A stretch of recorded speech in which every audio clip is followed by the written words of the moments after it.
হরে কৃষ্ণ।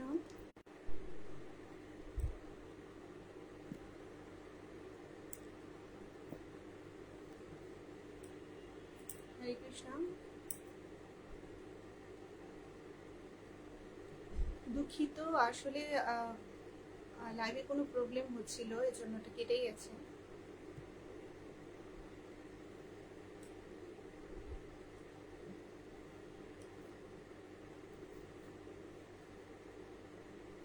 হরে কৃষ্ণ। কারণ সুভদ্রা দেবী দাসী মাতাজি, হরে কৃষ্ণ। ধন্যবাদ আমার লাইভে জয়েন করার জন্য। তো আমরা একাদশী নিয়ে কথা বলছিলাম, কিন্তু আসলে কোনো সমস্যা হয়ে গিয়েছিল মনে হয় ইন্টারনেটে, এই জন্য বন্ধ হয়ে গিয়েছে আগের লাইভটা। তো আমরা আবার নতুন করে শুরু করছি। তো আমরা আজকে কথা বলবো একাদশী নিয়ে। একাদশীর শাস্ত্রীয় এবং বৈজ্ঞানিক দুই তথ্যই আমরা আজকে জানবো, কারণ অনেকে এটাকে ধর্মীয় কুসংস্কার বলে মনে করছে, এবং যারা এখন ইয়াং জেনারেশন আছে তাদের কাছে অনেক সময় আমরা যখন বলি যে না, খাবার খাওয়ার মাধ্যমে পাপ হয় এই দিনে, বা খাবার খেয়ে এইসব খাবার না খেলে আমরা পুণ্য লাভ করতে পারবো, বা উপবাস থাকার মাধ্যমে আমরা পুণ্য লাভ করতে পারবো, এগুলো অনেক সময় তাদের কাছে গ্রহণযোগ্য হয় না। তো কিন্তু আমরা এখন সায়েন্সের যুগ, তো যে কোনো কিছুর আমরা বৈজ্ঞানিক ব্যাখ্যা খুঁজি, কারণ আমরা বিজ্ঞানকে বেশি ভরসা করি হয়তোবা ধর্মীয় দৃষ্টিকোণের চেয়ে। তো এই জন্যই আমরা আজকে একাদশীর কি কি বৈজ্ঞানিক তাৎপর্য রয়েছে সেগুলো সম্পর্কে আমরা জানি। তো প্রথমে আমরা মঙ্গলাচরণ করে নিচ্ছি। হরে কৃষ্ণ। ওম অজ্ঞানতিমিরান্ধস্য জ্ঞানাঞ্জনশলাকয়া চক্ষুরন্মিলিतं येन তস্मै শ্রীগুরুবে নমঃ। শ্রীচৈতন্যমনঃভীষ্টাং স্থাপিतं येन ভূতলে স্বয়ং রূপ কদা মह्यं দদাতি সপদান্তিকं। বন্দেऽহং শ্রীগুরো শ্রীযুতপদকমलं শ্রীগুরুन् বৈষ্ণবাंश्च श्रीरूपं सग्रजातं सहगना रघुनाथान्वितं तं सजीवं साद्वैतं सावधूतं परिजनसहितं कृष्णचैतन्यदेवं श्रीराधा कृष्णपादान् सहगणललिता श्रीविशाखान्वितांश्च। नमो विष्णुपादाय कृष्णप्रेष्ठाय भूतले श्रीमते भक्तिवेदान्त स्वामिनीति नामिने। नमस्ते सरस्वती देवी गौरवाणी प्रचारिणे निर्विशेष शून्यवादी पाश्चात्यदेशधारिणे। वंशाकल्पतरुभ्यश्च कृपा सिन्धुभ्यैव च पतितानां पावनेभ्यो वैष्णवेभ्यो नमो नमः। हे कृष्ण करुणा सिन्धु दीनबन्धु जगत्पते गोपेश गोपिकान्त राधाकान्त नमोस्तुते। तप्त कांचन गौरांगी राधे वृंदावनेश्वरी वृषभानुसुते देवी प्रणमामि हरिप्रिये। नीलाचल निवासाय नित्याय परमात्मने बलभद्र सुभद्राभां जगन्नाथाय ते नमः। जय श्री कृष्ण चैतन्य प्रभु नित्यानंद श्री अद्वैत गदाधर श्रीवासादि गौरभक्तवृंद। हरे कृष्णा कृष्ण कृष्ण हरे हरे, हरे राम राम राम हरे हरे। ओम नमो भगवते वासुदेवाय, ओम नमो भगवते वासुदेवाय, ओम नमो भगवते वासुदेवाय। हरे कृष्ण। আমার কথা স্পষ্ট শোনা যাচ্ছে? একটু জানাবেন কমেন্ট করে, এবং সবাই কৃপা করে লাইভটি শেয়ার করে দিবেন যাতে সবাই দেখতে পারে। কৃষ্ণ দাস প্রভু, হরে কৃষ্ণ প্রভু প্রণাম। দেবী রানী সরকার হরে কৃষ্ণ। সিন্টু ঘরামি প্রভুজি, হরে কৃষ্ণ। তো আমরা এখন আমাদের আলোচনা শুরু করব। তো একাদশী আসলে কি? একাদশী হচ্ছে, আমরা জানি 15 দিনে এক পক্ষ হয় এবং 30 দিনে এক মাস। সুতরাং আমরা দেখতে পাচ্ছি যে এক মাসে দুটি পক্ষ হয়, একটি হলো শুক্লপক্ষ, একটি হলো কৃষ্ণপক্ষ। শুক্লপক্ষ হলো যে শুক্লপক্ষে হলো পূর্ণিমা হয় এবং কৃষ্ণপক্ষে অমাবস্যা হয়। এই যে অমাবস্যা থেকে পূর্ণিমাতে যাওয়ার সময় যে 15 দিন এবং পূর্ণিমা থেকে আবার অমাবস্যাতে যাওয়ার যে 15 দিন, সেই 15 দিনে যে একাদশতম দিন বা 11তম দিন, সেই দিনটিকে আমরা বলছি একাদশী। শাস্ত্রে সাধারণত বিভিন্ন তিথিকে সংখ্যার দ্বারা অনেক সময় নামকরণ করা হয়েছে, যেমন অক্ষয় তৃতীয়া, গণেশ চতুর্থী, নাগপঞ্চমী, অরুণ ষষ্ঠী, অদ্বৈত সপ্তমী, রাধা অষ্টমী, রামনবমী, বিজয়া দশমী, তারপর একাদশী। তো এইভাবে আমাদের শাস্ত্রে অনেক কিছুই এরকম সংখ্যাভেদে নামকরণ করা হয়েছে। তো এই একাদশীর আরো কিছু রয়েছে, যেমন একাদশী মানে হচ্ছে শাস্ত্রীয় দিক থেকে কি কিছু শস্য দানা যেন আমরা বর্জন করি, সেই দিন কিছু শস্য দানা আমাদের গ্রহণ করা থেকে বিরত থাকতে হয়। এবং একাদশীর আরেকটি নাম হচ্ছে মাধব তিথি। তো সাধারণত একাদশীর দিন উপবাস করার নিয়ম রয়েছে। তো উপবাস শব্দের অর্থ হলো, উপ শব্দের অর্থ হলো নিকটে এবং বাস শব্দের অর্থ হলো হরির নিকটে বাস। তো হরি বা মাধবের নিকটে বাস। তো উপবাস শব্দের অর্থই হচ্ছে কি ভগবান বা মাধবের নিকটে বাস করা বা হরির নিকটে বাস করা।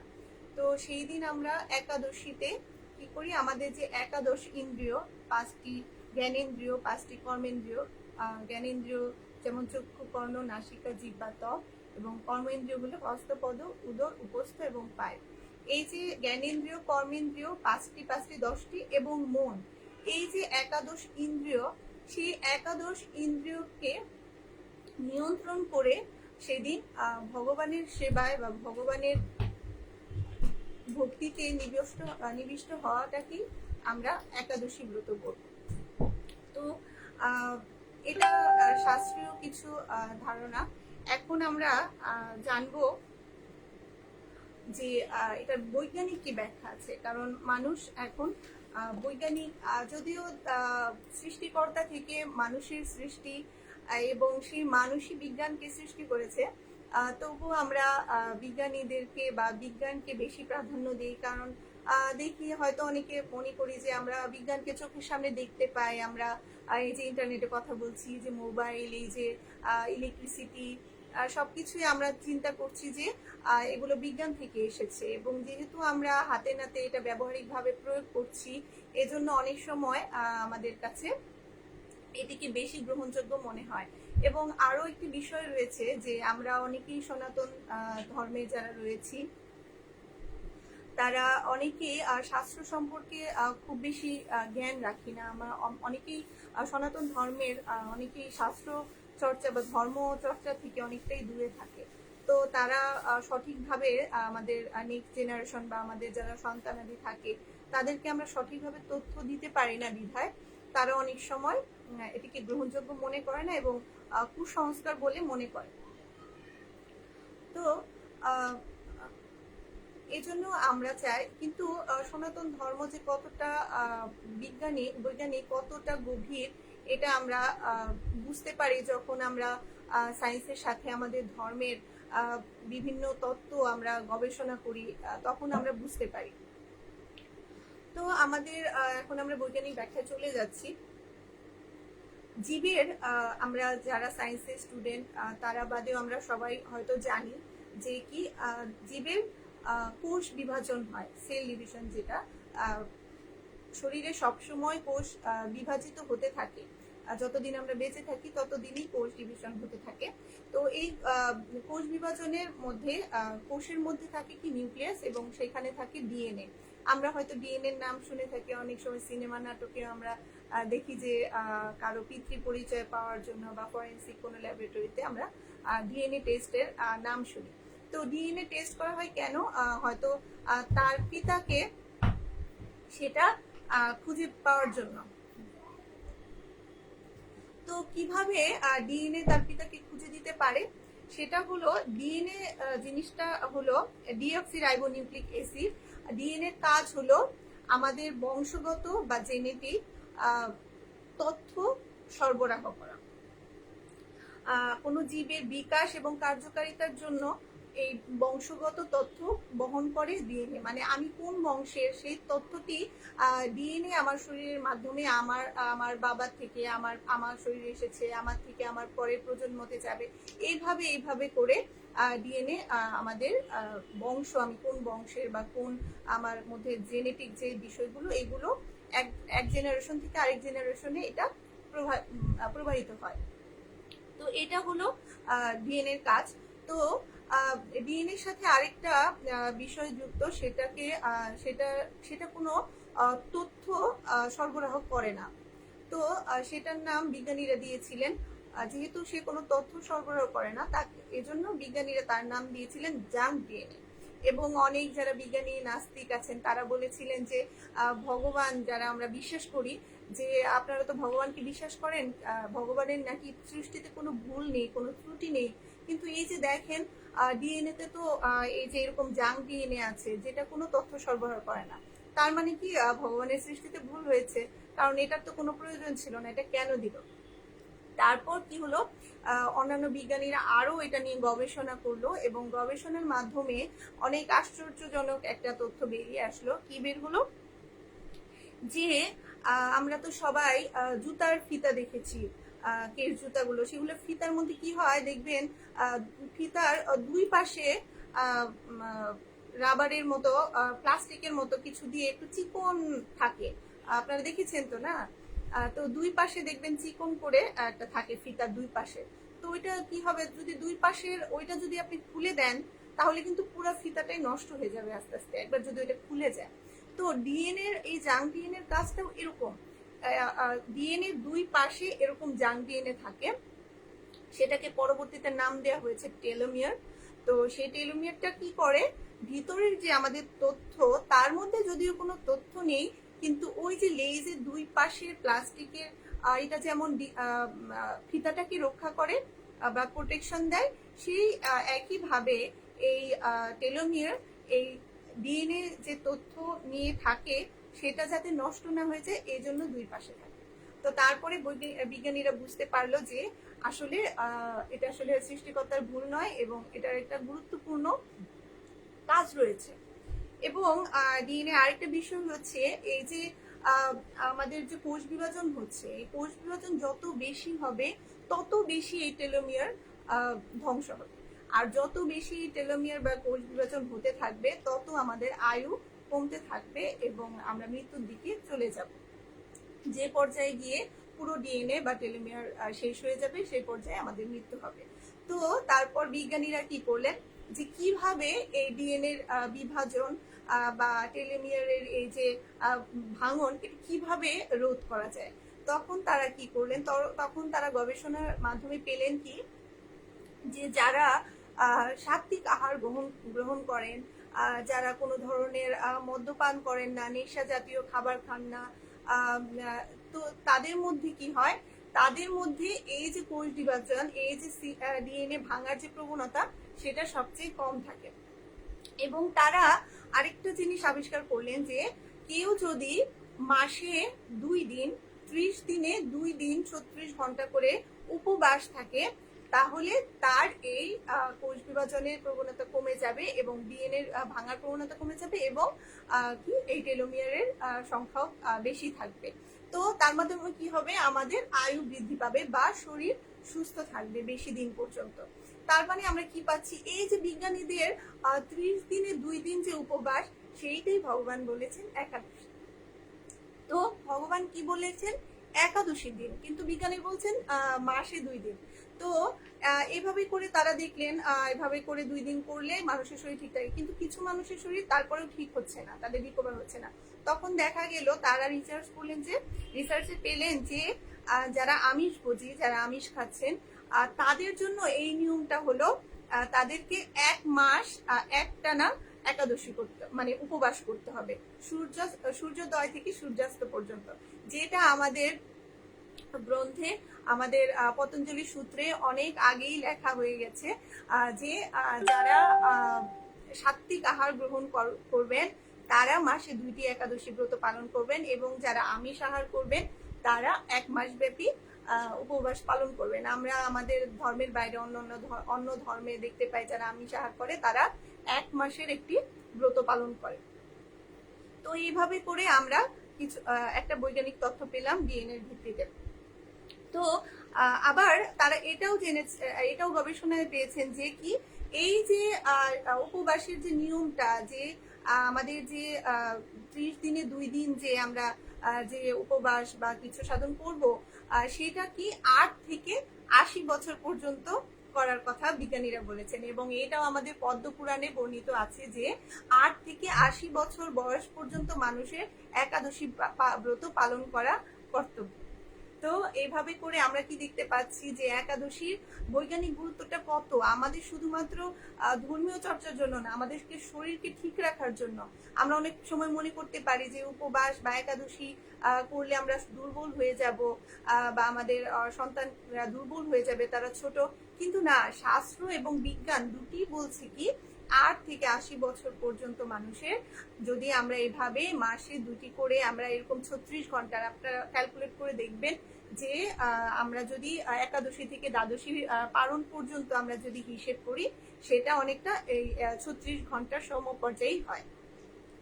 তো এইটা গেল একটা সায়েন্টিফিক কজ। এবং এরপরে আমরা আরেকটি কজে আসছি, যেমন আমরা বলতে পারি কি যে এই দিন কেন আমরা কার্বোহাইড্রেট নিচ্ছি না, মানে শস্যদানা নিচ্ছি না। শস্যদানা মানে কার্বোহাইড্রেট। তো ফল তো আমরা যদিও নির্জলা উপবাস সবচেয়ে ভালো, তারপরে জলা উপবাস, সেটা না পারলে কোনো তরল খাবার খেয়ে, জুস, তরল এটা খেয়ে, আর যদি সেটাও সম্ভব না হয় অনেক সময় ফলমূল খেয়ে, তো এইভাবে করা যেতে পারে। তো এখন আমরা বলতে পারি যে তাহলে আমরা তো তাহলে ফল যদি খাই তাহলে তো উপবাস হচ্ছে না। কিন্তু বলতেছে কি না, বিজ্ঞানীরা বলছে না, আমরা যদি ভারী খাবারটা না খাই, কার্বোহাইড্রেট না খাই, কার্বোহাইড্রেট খেলে কি হয়, কার্বোহাইড্রেট জলকে ধরে রাখে, কার্বোহাইড্রেট জলকে ধরে রাখে, এবং এর জন্য আমাদের যে বডি থেকে যে টক্সিন গুলো বের হয়ে যাবে, কার্বোহাইড্রেট যদি জলকে ধরে রাখে তো সেগুলো তখন বের হতে পারে না। কিন্তু আমরা যে ফল থেকে যে সব জল পাই সেগুলো ঠিকই বডি থেকে বের হয়ে যায়, শরীর থেকে বের হয়ে যায়। তো এই জন্যই আসলে ভগবান ওই দিন শস্যদানা খেতে বারণ করেছেন। তো তারপর আমরা আরো কিছু সম্পর্কে জানবো, যেমন আমাদের আমরা জানি কি পূর্ণিমাতে, অমাবস্যাতে তখন কি হয়, চাঁদের প্রচন্ড প্রভাব থাকে জলের ওপর। যেমন চাঁদ দেখবেন যে পূর্ণিমার সময়, এই সময় জোয়ার হয়ে জলের উপর কতটা প্রভাব পড়ে, যে জোয়ার হয়ে জল কতটা পর্যন্ত উপরে উঠে যায়। তো বিজ্ঞানীরা প্রথমে বলেছিল যে চাঁদের এই প্রভাবটা শুধুমাত্র যেমন ওপেন সারফেসের যে জল, যেমন নদী নালা, সমুদ্র, এর উপরেই শুধুমাত্র পড়ে। তখন তারা বলেছিল শরীরের উপরে এর কোনো প্রভাব নেই। কিন্তু তারপরে 1972 সালে তখন আমেরিকার ওয়াশিংটনে একটা সংস্থা আছে, নাম হলো NCJRS, এটা হলো national criminal justice reference service, একটা সংস্থা। তারা যখন গবেষণা করলো, তারা গবেষণার মাধ্যমে দেখতে পেল যে আমাদের শরীরেও দেখবেন যে আমাদের শরীরেও কিন্তু 60 থেকে 70 ভাগ পর্যন্ত জল, ব্রেনে আরো বেশি, হার্টে, লাংসে। তো কি হয়, এই যে অমাবস্যা পূর্ণিমায় এই চাঁদের প্রভাব আমাদের শরীরের মধ্যে পড়ে। অনেক সময় আমরা দেখবেন যারা বয়স্ক বিশেষ করে তাদের দিকে খেয়াল করলে কিন্তু আমরা এটা বুঝতে পারি যে অমাবস্যা পূর্ণিমার সময় তাদের শরীরে অনেকটাই পরিবর্তন আসে, তাদের ব্যথা হয় বা বিভিন্ন ধরনের পরিবর্তন লক্ষ্য হয়। আমরা যদি নিজেদের শরীরেও আমরা একটু ডিপলি একটু খেয়াল করি, তাহলে আমরাও এটা খেয়াল করতে পারবো বা এটা পরিবর্তনটা লক্ষ্য করতে পারবো। তো তারা পরে দেখতে পেল যে এই যে অমাবস্যার সময় বা পূর্ণিমার সময়, তো এই যে চাঁদের প্রভাব বেড়ে যায়, তো তখন কি হয়, আমাদের মানসিক এবং ইমোশনাল, তারপরে আপনার মানুষ ইমোশনের উপর কন্ট্রোল হারায়, মানুষ সিদ্ধান্ত গ্রহণে মানুষের পরিবর্তন দেখা দেয়। তো তারা দেখলো কি এটা একটা ক্রিমিনাল জাস্টিস রেফারেন্স সার্ভিস, একটা সংস্থা ক্রিমিনালদের নিয়ে কাজ করে। তারা কি দেখলো, এই যে পূর্ণিমা বা অমাবস্যায় ক্রাইমের সংখ্যা বেড়ে যায়, তখন সন্ত্রাসের সংখ্যা বেড়ে যায়। এই জন্য তারা এটা নিয়ে তারা রিসার্চ করা শুরু করলো এবং দেখলো কি এই সময় মানুষের কি হয়, এই যে আমাদের চেতনা সেটি স্বাভাবিক থাকে না অনেকটা। আমাদের এই যে তখন শুধুমাত্র এই দৈহিক বা পারপার্শ্বিক তখন এই মহাজাগতিক একটা প্রভাব শরীরের মধ্যে পড়ে। এজন্য আমাদের সিদ্ধান্ত গ্রহণে অনেক সময় সমস্যা হয় এবং আমাদের ইমোশন বা ভাবাবেগ এর পরিবর্তন ঘটে। তো এখন আমরা বলতে পারি যে এটা তো পূর্ণিমা বা অমাবস্যায় হচ্ছে, তাহলে আমরা 4 দিন আগেই কেন আমরা এই ব্রতটা পালন করছি? কারণ আমরা 15তম দিনে গিয়ে অমাবস্যা হচ্ছে বা পূর্ণিমা হচ্ছে, কিন্তু আমরা ব্রত পালন করছি কি 11তম দিনে গিয়ে। তো আমরা বলতে পারি যে কিভাবে এটি হলো যে 11তম দিনে আমরা কেন করলাম? কারণ বিজ্ঞানীরা এটাও গবেষণা করে বের করেছেন। বিজ্ঞানীরা বলছে কি আমরা যে খাবারটা খাই সেইটার যে কার্যকারিতা সেটা ব্রেনে পৌঁছাতে লাগে 4 দিন। তো এই জন্যই আমরা কি করছে, আমরা একাদশীর দিন এই খাবারগুলো খাচ্ছি এবং সেই দিন আমরা দেহগতভাবে মানসিকভাবে সমস্ত ইন্দ্রিয়কে সংযত করছি, যাতে করে ওই যে আমাদের 15তম দিনে পূর্ণিমা দিন অমাবস্যার দিন যে প্রভাবটা আমাদের উপর পড়বে সেটাকে আমরা নিয়ন্ত্রণ করতে পারি। শারীরিক যে এই যে সংযম সাধনের মাধ্যমে, ভগবানকে ডাকার মাধ্যমে আমরা এটা করতে পারি। তো এই তো অনেকগুলো বৈজ্ঞানিক ব্যাখ্যা আমরা পেয়ে গেলাম। তো আরো বৈজ্ঞানিক অনেক ব্যাখ্যা আছে, যেমন আরেকটা জিনিস আছে কি ডোপামাইন। আমরা তো হরমোনের নাম জানি, আমাদের শরীরে বিভিন্ন ধরনের হরমোন রিলিজ হয়। তো ডোপামাইন বা প্লেজার হরমোন এটা হলো এমন একটা হরমোন যেটা আমরা যে কোনো একটা কাজ করতে চাই, এই হরমোনটা আমরা যখন একটা কাজ করতে চাই তখন কি হয়, আমাদের অনেক নিউরন আছে, বিলিয়ন বিলিয়ন নিউরন আছে মস্তিষ্কে, কিন্তু কিছু অল্প পরিমাণ নিউরনই এই হরমোনটা নিঃসরণ করে। অর্থাৎ এই ডোপামাইন হরমোন মোটামুটি অল্প পরিমাণেই নিঃসৃত হয়। তো ধরেন আমি কোনো কাজ করতে চাই উৎসাহ নিয়ে, তখন যদি ডোপামাইন হরমোনটা নিঃসরণ হয় তাহলে আমার ওই কাজে উৎসাহ বা আনন্দ বেশি আসবে। এজন্য এটাকে প্লেজার হরমোনও বলা হয়। আপনারা নেটে সার্চ দিলে আমি যা যা বলছি সবকিছুই পেয়ে যাবেন, সবকিছুর গবেষণাপত্র সবকিছুই আপনারা যদি সার্চ দেন এগুলো পেয়ে যাবেন। যেমন আমি যেটা চাঁদের যেটা বললাম সেটাকে বলা হচ্ছে লুনার এফেক্ট। আপনারা যদি লুনার এফেক্ট দিয়ে আপনারা যদি সার্চ দেন, গুগল সার্চ করেন, তাহলে অবশ্যই আপনারা এগুলো পেয়ে যাবেন। তারপরে আমরা বলছিলাম ডোপামাইন নিয়ে।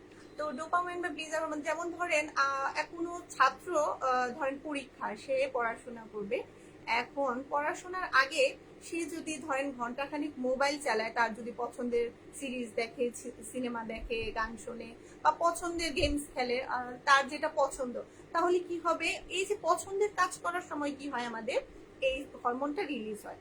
তখন কি হবে, এই যে মোবাইল সে দেখছে তখনই তার এই হরমোন যদি রিলিজ হয়ে যায়, তাহলে তারপরে সে যখন পড়তে বসবে তার পড়ায় আর মন বসবে না। তো এটাই হচ্ছে আপনার ডোপামাইনের কাজ। তো এই ডোপামাইন আমরা আমাদের এখনকার ছেলে মেয়েরা কি হয়ে গেছে, অনেক বেশি মোবাইল অ্যাডিক্টেড হয়ে যাচ্ছে।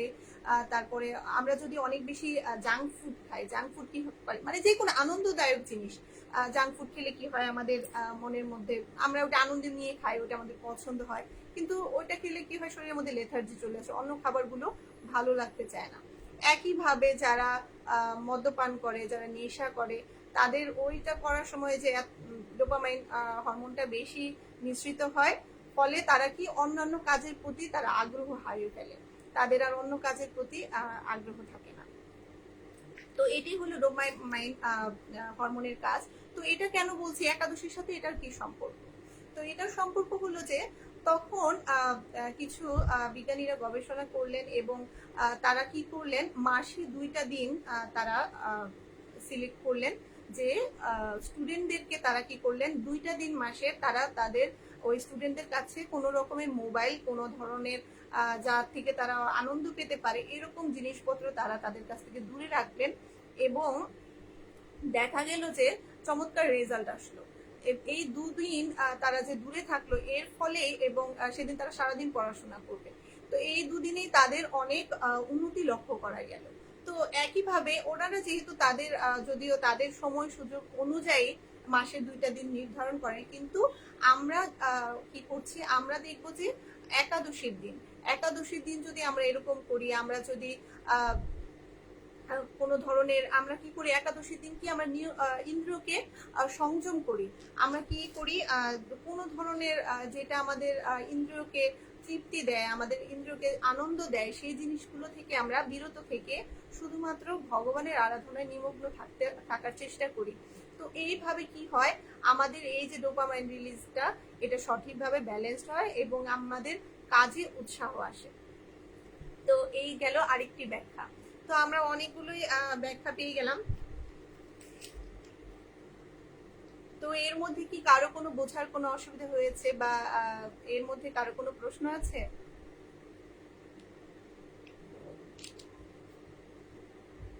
হরে কৃষ্ণ। আশা করি সবাই বুঝতে পেরেছেন। কারো বোঝার যদি কোনো সমস্যা হয়ে থাকে আপনারা আমাকে ইনবক্স করতে পারেন, আমি চেষ্টা করব পরবর্তী লাইভে এসে বা ইনবক্সে আপনাদের প্রশ্নের উত্তর দিতে। তো আমরা অনেকগুলো বৈজ্ঞানিক কারণ খুঁজে পেলাম এবং আমরা দেখতে পাচ্ছি যে আমাদের সনাতন শাস্ত্র কতটা গভীর এবং কতটা বৈজ্ঞানিক। এটাকে কুসংস্কার বলে এড়িয়ে দেওয়ার কোনোই অবকাশ নেই, কোনোই উপায় নেই। তো তারপরে আমরা এখন শাস্ত্রীয় দিকে যাব, একাদশীর শাস্ত্রীয় ব্যাখ্যা। তো একাদশীর শাস্ত্রীয় ব্যাখ্যাতে কি আছে, ভগবান, আমরা তো জানি যে পৃথিবীতে আমাদের আসলে পাপ পুণ্য দুটোই আছে, পাপ করলে আমাদেরকে শাস্তি পেতে হয়। তো এইভাবে চিন্ময় জগতে সবকিছুরই একটি দৈহিক অবয়ব আছে। যেমন যে কোনো দেব দেবী, যেমন বরুণ দেব, জলের দেবতা কি বরুণ, তিনি তার একটা দেহ রয়েছে। এরকম এই যে পাপ, সেটিরও একটা দেহ রয়েছে, তাকে বলে পাপ পুরুষ। তো নরকে যখন মানুষজন এরকম যন্ত্রণায় কাতরাচ্ছিল, তো ভগবানের সেটা দেখে খুব করুণা হলো যে আমার সন্তানরা এভাবে কষ্ট পাচ্ছে। তখন তার এই করুণা নিয়ে তখন যখন সে মন খারাপ হয়ে গেছে তার, সেই করুণা থেকে এক দেবীর সৃষ্টি হয়েছে। তখন ভগবান জিজ্ঞেস করলেন তুমি কে?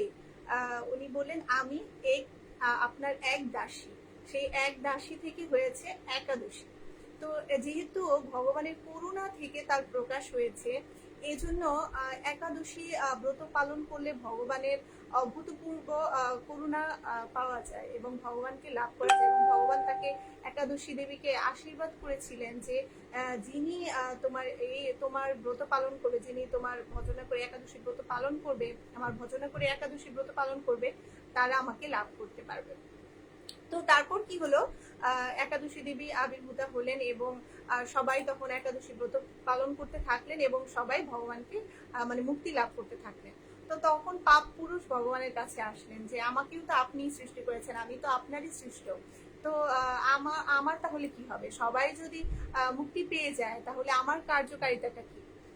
তখন ভগবান চিন্তা করলো যে হ্যাঁ, তখন বললো ঠিক আছে, এই একাদশীর দিন যিনি অন্ন আহার করবে, তুমি অন্নের মধ্যে মানে শস্যদানার মধ্যে তুমি সেদিন অবস্থান করবে, এবং যিনি একাদশীর দিন এই শস্যদানা গ্রহণ করবে তার শরীরে সব ধরনের পাপ প্রবেশ করবে। সব ধরনের পাপ কেন? কারণ পাপ পুরুষের শরীরটাই হচ্ছে বিভিন্ন ধরনের পাপ দিয়ে তৈরি। তার মস্তক তৈরি হয়েছে ব্রাহ্মণ হত্যার পাপ দিয়ে, তার শরীরের বিভিন্ন অংশ বিভিন্ন পাপ দিয়ে তৈরি হয়েছে। ভ্রূণ হত্যার পাপ, মানুষ হত্যার পাপ, ব্রাহ্মণ হত্যার পাপ, চুরির পাপ, মিথ্যা কথা বলার পাপ, এরকম বিভিন্ন পাপ তার পাপ দিয়ে তার শরীরটা তৈরি করা হয়েছে। তো তখন তিনি শস্যদানের মধ্যে প্রবেশ করছে, তার মানে কি শস্যদানার মধ্যেও তখন ব্রাহ্মণ হত্যার পাপ, মানুষ হত্যার পাপ, চুরির পাপ, অপরের স্ত্রীকে অপহরণের পাপ, যত ধরনের পাপ আছে সবকিছুই মানুষ করে ফেলছে নিজের অজান্তে। যদিও হয়তো সে সেই পাপটা কখনোই করেনি, কিন্তু একাদশীর দিন অন্ন গ্রহণ করার ফলে সে ঠিকই সেই পাপের ভাগী হয়ে যাচ্ছে। তো এই কারণে আমাদের সকলের উচিত একাদশী ব্রত পালন করা। শুধুমাত্র ধর্মীয় অ্যাসপেক্টে আমি বলছি না, ধর্মীয় দিক থেকেও আমি বললাম এবং বৈজ্ঞানিক দিক থেকেও যে কথাগুলো বললাম, এগুলো সবকিছুই বিজ্ঞানীরা অনেক গবেষণার পর এগুলো বের করেছেন। এবং যিনি এই যে টেলোমিয়ার, যেটা ডিএনএর কথা বললাম, এটা আবিষ্কার করার ফলে তিনি নোবেল প্রাইজ জিতেছিলেন। অথচ ভগবান আমাদের শাস্ত্রে কত আগেই এগুলো বলে রেখেছেন, কিন্তু আমরা হয়তো শাস্ত্র না পড়ার কারণে আমরা হয়তো এসব জানি না। তো আমাদের উচিত এখন দেশের এই সংকটময় কালে যেহেতু আমাদের সন্তানকে ধর্মীয় শিক্ষা দান করা, আমাদের সন্তানরা বা আমরা অনেক সময় বিধর্মীরা কিছু জিজ্ঞেস করলে আমরা বলতে পারি না, বা আমরা গিল্টি ফিল করি, আমরা জানি না ঠিকভাবে।